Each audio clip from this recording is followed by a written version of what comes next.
मिरज पंचायत समितीच्या सभापतीपदी भाजपच्या राणी भोरे तर उपसभापतीपदी शिवसेनेच्या ललिता शेजूळ यांची बिनविरोध निवड झाली आहे. महाविकास आघाडीच्या सदस्यांनी निवडणुकीवर बहिष्कार टाकल्यामुळे निवडणूक प्रक्रिया बिनविरोध पार पडली. यामुळे मिरज पंचायत समितीवर आमदार डॉ. सुरेशभाऊ खाडे यांची निर्विवाद सत्ता स्थापन झाली आहे.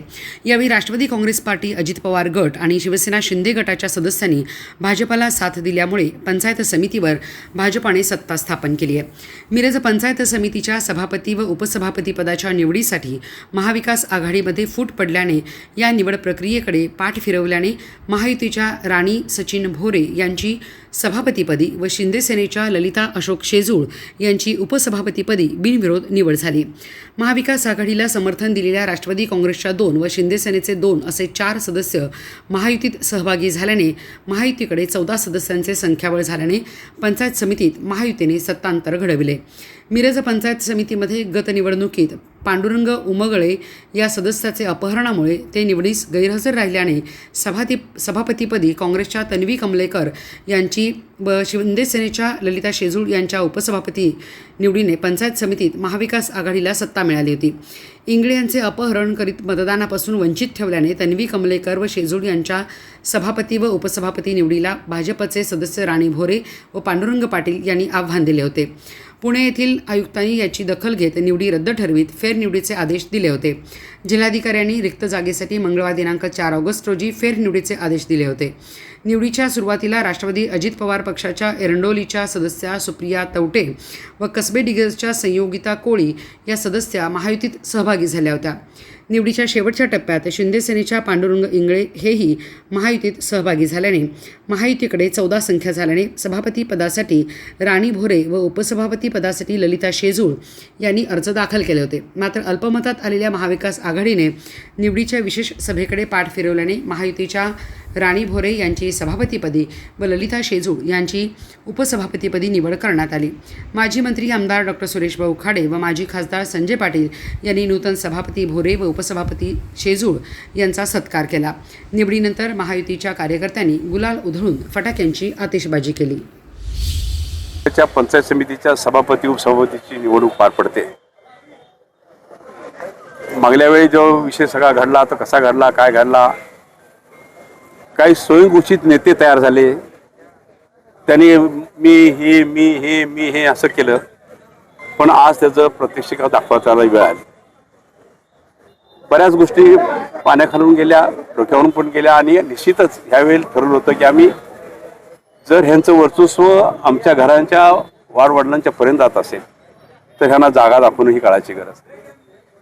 आज महायुतीचे सर्व नेते एका जुटीनं कामाला लागलो आणि आज त्यांना अर्ज भरायलाही त्यांना वाव दिला नाही. आता सांगायचं आम्ही बहिष्कार केला, आम्ही हे केलं, पण म्हणतात ना नाचता येईना अंगण वाकडं, तसा प्रकार त्यांचा झाला. अर्ज भरायचा होता तुम्ही ना, अर्ज भरायला काय चालतं मला नाही म्हणते का, लोकशाही राज्यामध्ये आपण अर्ज भरू शकतो. आणि आज त्यांना अर्जही तिने भरलेला नाही आहे, कारण त्यांना अंदाज होता की आपली संख्या नाही, आता सगळी संख्या विकासाच्या माध्यमातून विकासाच्या मूडमध्ये शहराचा विकास व्हावा आणि सर्व ग्रामीण भागाचा विकास व्हावा ह्या मूडमध्ये आज सगळ्या सदस्यांनी, त्या महायुतीच्या सगळ्या सदस्यांनी एका ताकदीनं आज इथं साथ दिली गेली.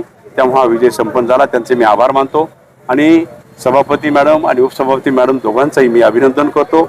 आणि ह्या कामासाठी जे जे कार्यकर्ते जुळले सगळे झाले त्यांचंही अभिनंदन करतो.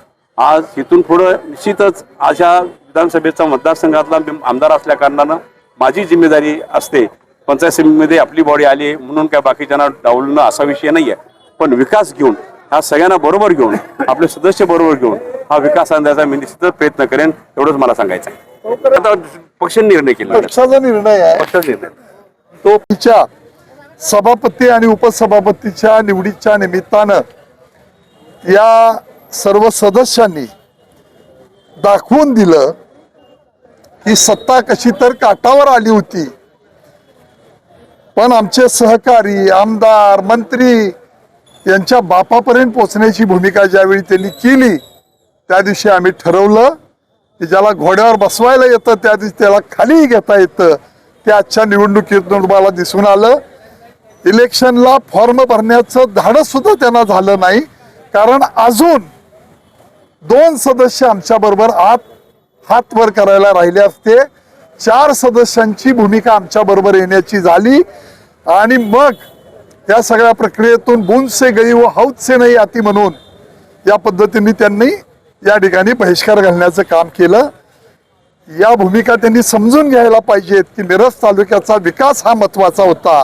इथं येऊन कोणाला तरी शिवीगाळ करणं, दमबाजी करणं किंवा आमचे आमदार शेड्यूल कास्टचे आहेत म्हणून जर अशा पद्धतीच्या भूमिका कोण करणार असेल तरी आम्ही सहन करणार नाही, हे या निमित्तानं पुन्हा त्यांना दाखवून दिलेलं आहे.